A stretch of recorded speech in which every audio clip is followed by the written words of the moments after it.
So many of us know those people, right? Those people. And I'm not talking about those people like in a bad way, because I saw where your eyes went. Oh, I know those people. Thinking about your family, your neighbors, right? I know those people. No, I'm talking about, many of us know those people who are just really good people. People that would do anything in the world for you, that would drop everything they're doing, no matter what your story is, no matter what their thing of the day is, they'll drop it and they'll come and do stuff for you. My dad is one of those people. My dad is one of those people who would do anything for anybody. Doesn't matter what it is, he would do anything for anybody. Some of you may know, about a year ago, my dad had a terrible, terrible accident where he fell and he broke his shoulder and he broke his arm, and it was really, really bad. And his recovery time was going to be a long time because they couldn't cast it based on where it was. So he was just going to be in pain for a long time. And my first thought was, I hope my dad's okay.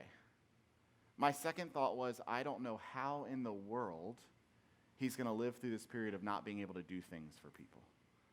Because that's his nature. In fact, just a few weeks ago, maybe about a month ago, we were spending some time with them down at their house that's here in Virginia, and our van was there, and our van had scratches all down the side of it because kids come into our garage with their scooters, and they go right between our two cars. There were scratches, right down the side.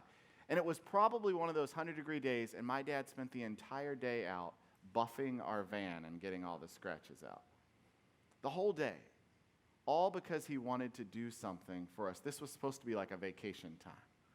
But he's one of those people. And then I was recently talking to one of my friends, and he lives on a pipe stem, which is a fancy Northern Virginia way for saying a lot of people who live on one driveway, right?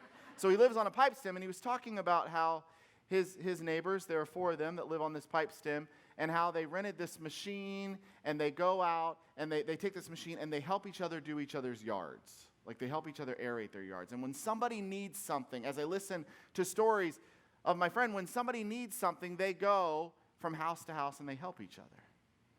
And they take care of each other. So my friend and his pipe stem, they're those people. Right? And then you think about who are the people that like you look up to in life, that you read books about, that their legacy is really big. And the first name that came to mind in my head was Mother Teresa. Right? She's one of those people. She's a person who was willing to give everything that she had for other people. Compassion and grace and mercy. And I remember a story I read one time from a guy who said he wanted to learn more about Mother Teresa and how to be more like Mother Teresa. So he was hoping that he could call her convent and he could ask for a book or something about her to learn more about her. So he picked up the phone and he called the convent and he said, this voice answered the phone and it was like, hello? And he said, I'm trying to find out more about Mother Teresa. Can you tell me? And she goes, this is she. So Mother Teresa answers the phone when he calls the convent in Calcutta, and he says, how do I learn to be more like you? Like, how can I be a compassionate servant, and how can I help people, and how can I connect with people? And she said, come to Calcutta. And then when he left, she said, now go find your own Calcutta. Find your place. Serve. So we know those people, and I honestly spend a lot of my life wanting to be one of those people. I spend a lot of my life thinking about how I can become one of those people. When I think about my dad, when I think about my friend, when I think about Mother Teresa, what I realize, though, is they all had to start somewhere. Right? My dad didn't wake up one day and become those people. My dad made a choice to help people, to connect with people. Right? They had to start somewhere. So today we continue in this sermon series, Small Steps and Giant Leaps. And this is based on the 50th anniversary of walking on the moon. And the idea comes from Armstrong's famous quote, that's one small step for man, one giant leap for mankind. And in this sermon series, we're talking about small steps we can take, little things that we can do that are going to lead to these giant leaps in our faith. To big things. I think sometimes we believe that faith is just, if I just believe, then all will be well. But faith actually leads to action as well. It calls us to do things. And in this sermon series, we're talking about what are those incremental steps we can take. And we talked about worship the first week and how we can show up. That's a big thing. Come to worship and take these steps. Then the next week we talked about discipleship last week and how we can get under the tent and do these different things. And today we're talking about serve, which for us is another step in our discipleship journey. But what are things that we can do to step into serving more people, connecting with more people? I think one of the biggest challenges that we face in our society today, it's one of the biggest challenges that the current generation faces, the millennials, but it's not something that just they do. We've picked up on it, is we're incredibly self-focused. Would you agree? We are self-focused people. How can I get myself further? What can I do for me? And part of that comes from this rat race of a culture we have in our workforce, right? Where I've got to better myself, and if I do this, I'll get here, and if I take this step, I'll do here. But it doesn't just start there. I mean, it's happening in our elementary schools, in our middle schools, in our high schools. The competition is getting greater and greater about me. We either put ourselves above other people, or we claim that we're too busy to help anybody else. Have you ever heard that? Maybe it's come out of your own mouth, right? I see that person who needs their driveway shoveled, but I am just too busy. I've got to do work. I've got to do this. So we put these things of self-focus and busyness in front of us. Now, when I hear this, when I think about these things this week, I am convicted in my own life of places that I do this, where I walk past the person because I'm going to be late to a meeting, maybe the person who's crying or who's hungry, where I see an altercation between people, or I see someone who clearly has a need, and I just step past them because my schedule is too busy. I've got too much going on in myself. In this series, we're talking about commitments to being different. This week, I had probably one of the hardest conversations with my 10-year-old that I've ever had. Nathan, our 10-year-old son, he walks into the kitchen because he had overheard something at school that day about something really hard that was happening. It dealt with racism in his school. And he said, "Dad, why don't we just fix this? Why can't we just fix it?" And then he said, "Hey, Dad, why doesn't God just fix it? I don't understand. It doesn't seem right. It doesn't seem fair." And honestly, y'all, it was one of my worst parenting moments in the world because I was like, I don't know why we don't just fix it. This should be simple, right? We should just love people. He hears that message over and over again. We should go and engage people who are on the margins in our culture, in our society, and we should care about people. But I did tell him, I said, "Look, son, when you ask the question, why doesn't God just fix it? There's that old song, well, God made you." So at the end of our conversation, I left. I was like, "Buddy, you can't change the whole world, but you can start it one step at a time with one person at a time. You can love people even when they don't love you. You can step out. You can care about the kid who's on the margin in your community, in your school, in your neighborhood." We're called to do something different. We're called to be different. That word serve is not a word that's used in the regular vernacular in the world anymore. Do you know that? But it's a word in the church that we need to use. We're called to serve people. We're called to care about other people. I want to take you this morning to the prophet Zechariah. He's one of the minor prophets. He gets less of a role, right? Less airtime in the book. But boy, does he have some powerful, powerful stuff to say. He's talking to a group of people who are very self-focused and very stubborn. Maybe it's a group of teenagers, right? Or maybe he's talking to me. Maybe he's talking to you in the passage this morning. So I want to take you this morning to a bit of a long passage, Zechariah chapter 7, verses 4 to 14. And I want to invite you to listen to the words that this prophet, and a prophet was somebody who went to tell hard things to people, to encourage them to change their direction, to change their behavior. So I want you to hear these words from Zechariah this morning. It says, "Then the word of the Lord Almighty came to me. Ask all the people of the land and the priests, when you fasted and mourned in the 5th and 7th months for the past 70 years, was it really for me that you fasted? And when you were eating and drinking, were you not just feasting for yourselves? Are these not the words the Lord proclaimed through the earlier prophets, when Jerusalem and its surrounding towns were at rest and prosperous, and the Negev and the western foothills were settled? And the word of the Lord came again to Zechariah.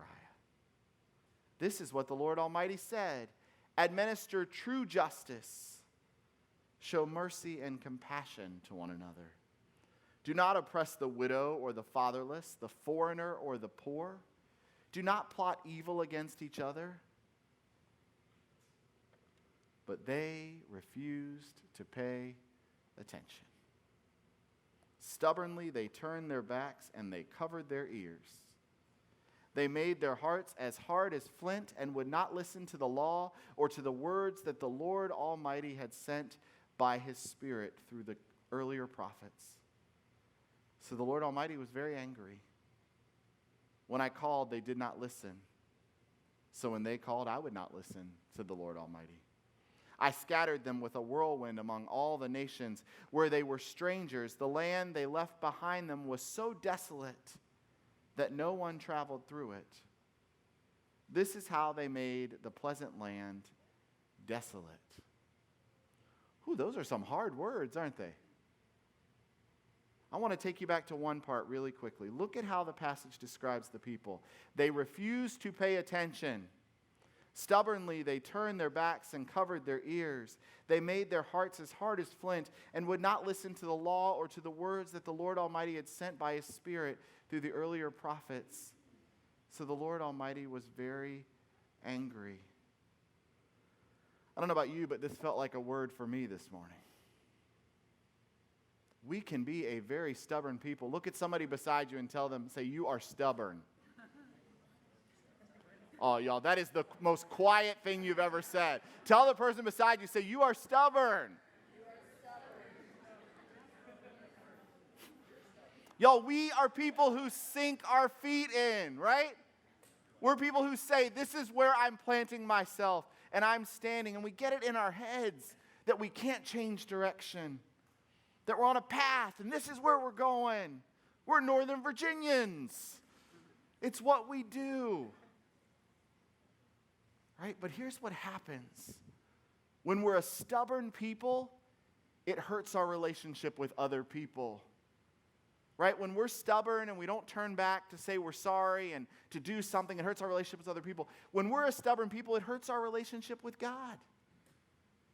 Right? When we sink our feet in and say, no, we're not doing this or we're not doing that, it absolutely breaks relationship. Now, in this passage, what's God having a problem with?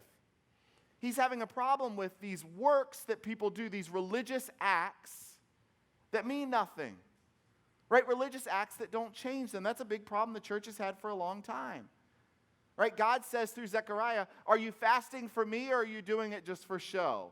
Fasting means not eating and focusing on God. Are you doing that for me or is it just something you want to do? Because you certainly don't seem to be changing. Because what God says through Zechariah is if you're actually attending to the pieces of your faith, if you're actually taking these steps, it should make you different. It should change you. It should transform you. And this is not a works for the base of God loving you more. That's not the point that Zechariah is getting to here at all. The point that he's getting to is if you are a person who's doing these acts of faith, it should make you different. It should transform you. People should be able to notice on the outside. This is what the prophets before and after Zechariah said to the people. Your religious devotion, not attached to mercy and compassion, is empty. Going through the actions, if it doesn't lead you to become a more merciful and compassionate person, doesn't matter. If it doesn't change anything. I mean, Zechariah says, are these not the words the Lord proclaimed through the earlier prophets? Zechariah is saying, hey, this isn't the first time I've said this to you. This isn't the first time you've heard it. This isn't the first time God has tried to say that just doing the actions, going through the motions but not letting it transform you, doesn't do anything. Friends, I think the number one problem with the church today is that we're going through the actions and it's not changing us. The number one challenge is we're going through the actions. We're checking the boxes. We're doing this stuff. And I'm not talking about this church. I'm talking about the church in general. You know why less people are going to church? Because when they go, people aren't loving them. People aren't being compassionate. People aren't being caring. So it causes folks to turn around and go right outside the door. Y'all, I'm preaching to myself this morning. Right? How do I spend my time? Do I allow the busyness of my life or the stubbornness of my schedule or whoever I want to be or where I am to get in the way of caring for and loving the people who are on the margins? I know that I'm not always doing my best to show mercy and compassion. I've sat by while our institutions and our society have oppressed people on the margins. We live, friends, in the wealthiest society in the world has ever seen, and immigrant children are being kept from their parents in camps. Medical debt is causing people to have to go into bankruptcy, and there's crumbling infrastructure all around us. When I think about our culture today, things look pretty bleak. Are we standing up for compassion and mercy? I think the prophets were right. I think the only thing that will change this is if those of us who claim that we want to be more like Jesus actually start acting like it. If we show compassion and mercy to the world, if we step outside of ourselves. Zechariah knew that we were made to love God and we were made and designed to love our neighbor. But we lose sight of that. We get off track. He says, but they refused to pay attention. Stubbornly, they turned their backs and covered their ears. They made their hearts as hard as flint and would not listen to the law, to the words that the Lord Almighty had sent by the Spirit through the earlier prophets. What happens to us when we're so self-focused is we turn our hearts as hard as flint. Why flint? Why not diamond? Right? Diamond's hard, right? Why not rocks? That's an easy thing.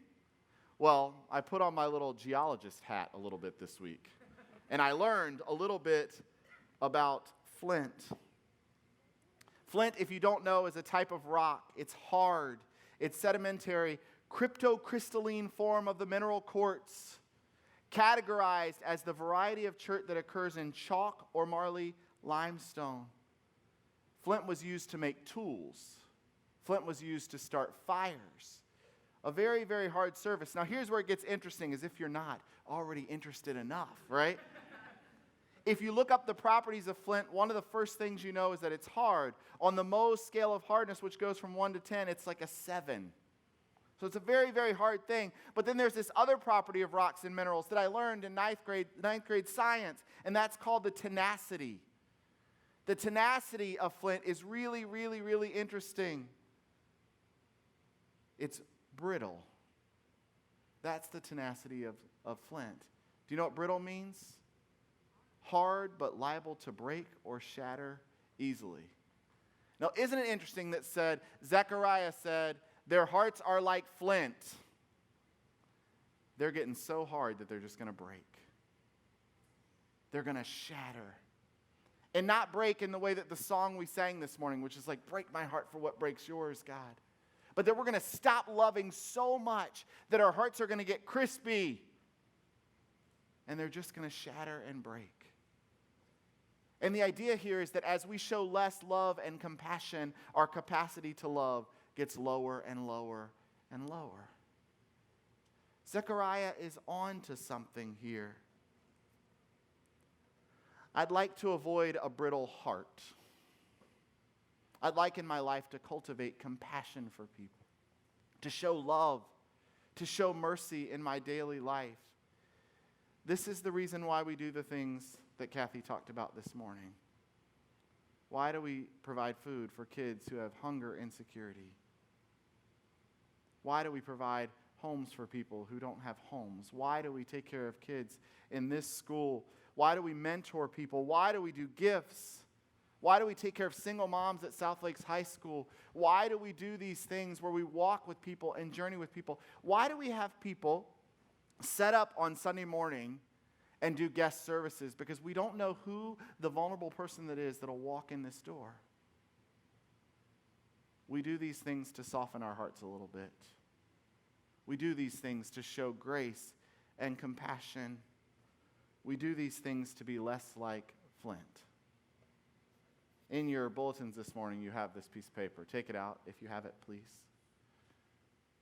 It says small steps, giant leaps on the top.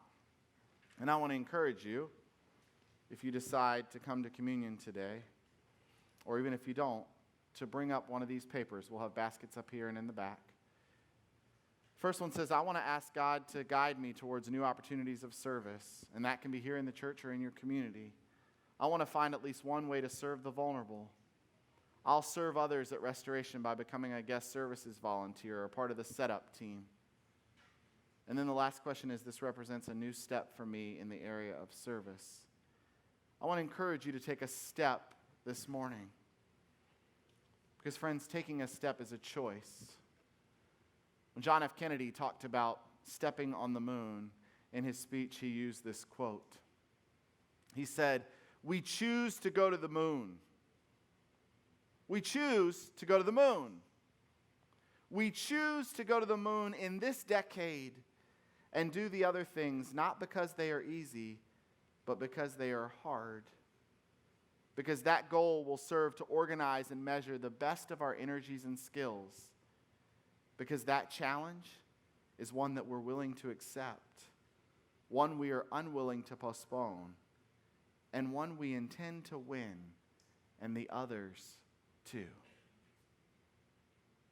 Y'all, choose to take a step. Choose to take a leap. Choose to interact with someone who's vulnerable. Choose. Because when we make that choice, the moon is what's available. Take a big step. Take a step to changing somebody's life. I want to be like my dad. I want to be like my friend. I want to be like Mother Teresa. I don't want to be one of those stubborn people who just puts my head in the sand. I hope that you do too.